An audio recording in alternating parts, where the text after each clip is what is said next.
സർവശക്തനായ ദൈവത്തിൻ്റെ അതിപരിശുദ്ധ നാമം അതിയായി മഹത്വപ്പെടുമാറാകട്ടെ.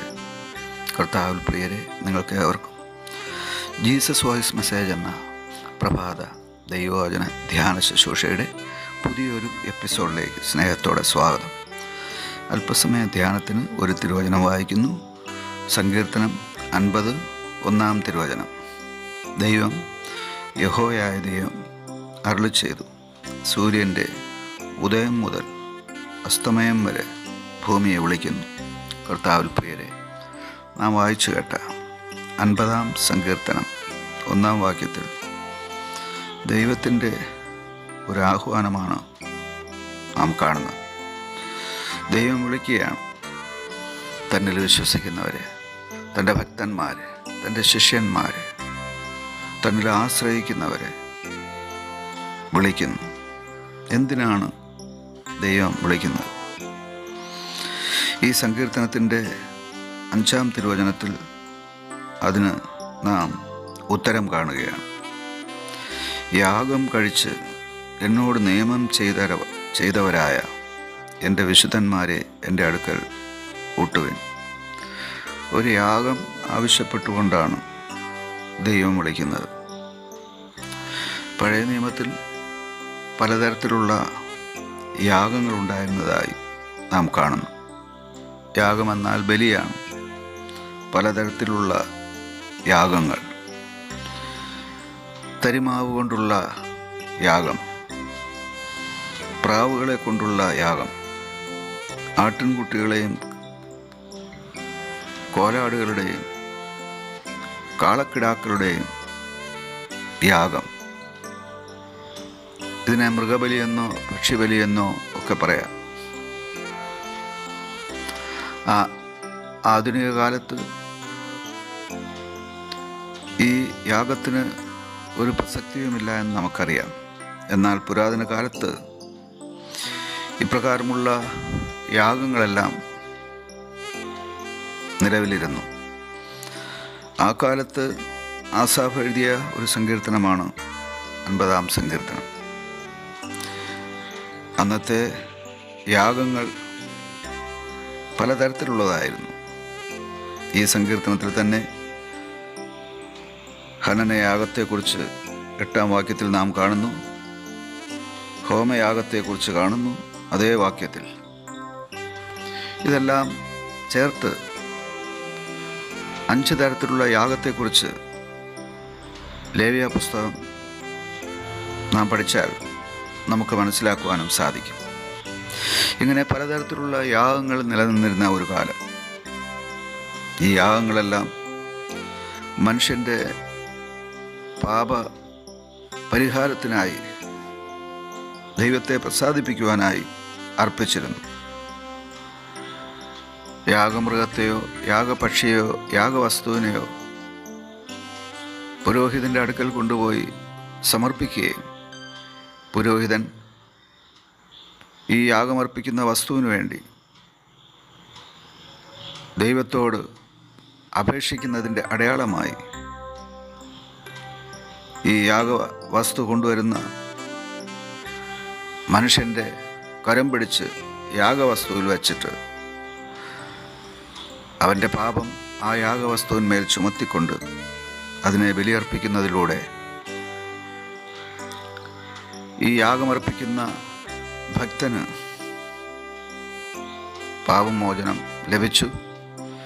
ആ മനുഷ്യൻ ദൈവത്തെ പ്രസാദിപ്പിച്ചുവെന്ന് വിശ്വസിച്ചിരുന്നു. എന്നാൽ ഈ സങ്കീർത്തനത്തിൽ നാം 8-ാം വാക്യം മുതൽ താഴോട്ട് വായിക്കുമ്പോൾ ഇപ്രകാരമുള്ള യാഗ വസ്തുക്കളിലൊന്നും ദൈവം പ്രസാദിക്കുന്നില്ല എന്ന് നാം കാണുന്നു. 9-ാം സങ്കീർത്തനവും 9-ാം വാക്യത്തിൽ നിൻ്റെ വീട്ടിൽ നിന്ന് കാളയെയോ നിൻ്റെ തൊഴുത്തുകളിൽ നിന്ന് കോലാട്ടുകൊറ്റന്മാരെയോ ഞാൻ എടുക്കയില്ല എന്നാണ് കാണുന്നത്. 8-ാം വാക്യത്തിൽ നിൻ്റെ ഹനനയാഗങ്ങളെക്കുറിച്ച് ഞാൻ നിന്നെ ശാസിക്കുന്നില്ല എന്ന് കാണുന്നു. നിൻ്റെ ഹോമയാഗങ്ങളെപ്പോഴും എൻ്റെ മുമ്പാകെ ഇരിക്കുന്നു എന്നൊക്കെ പറയുന്നു. കാട്ടിലെ സകല മൃഗവും പർവ്വതങ്ങളിലെ 1000 ജന്തുക്കളും എനിക്കുള്ളവയെന്നും ദൈവം പറയുന്നു. ദൈവം പറയുന്നതിൻ്റെ അർത്ഥം, നിങ്ങൾ എനിക്ക് നൂറ്റാണ്ടുകളായി അർപ്പിച്ചുകൊണ്ടിരിക്കുന്ന ഈ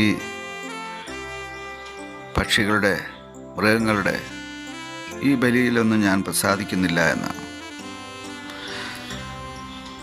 13-ാം വാക്യം, സങ്കീർത്തനം 50:13. ഞാൻ കാളകളുടെ മാംസം തിന്നുമോ എന്നാണ് ദൈവം ചോദിക്കുന്നത്. കോലാട്ടുകൊറ്റന്മാരുടെ രക്തം കുടിക്കുമോ എന്നാണ് ദൈവം ചോദിക്കുന്നത്. അതെ, ഈ മൃഗങ്ങളെ അർപ്പിച്ച് അതിൻ്റെ രക്തമൊഴുക്കൽ അന്നത്തെ ജനം ദൈവത്തെ പ്രസാദിപ്പിക്കുവാൻ ഉതകുമായിരുന്നു എന്ന് ചിന്തിച്ചിരുന്നു. എന്നാൽ ഇതേ സങ്കീർത്തനത്തിൽ പരിശുദ്ധാത്മാവ് 14-ാം വാക്യത്തിൽ പറയുന്നത് ദൈവത്തിന് സ്തോത്രയാഗം അർപ്പിക്കാനാണ്.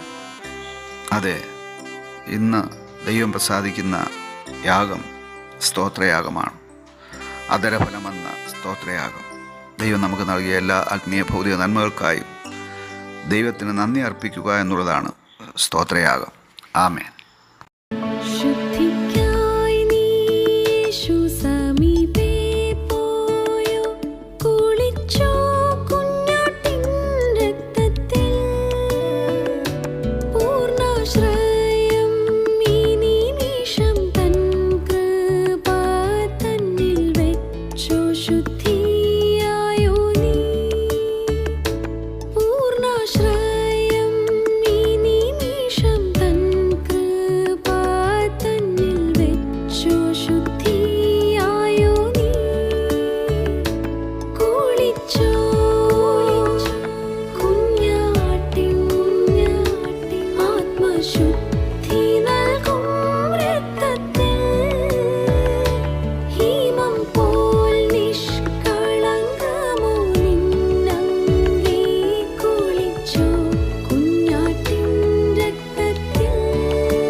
Shoot.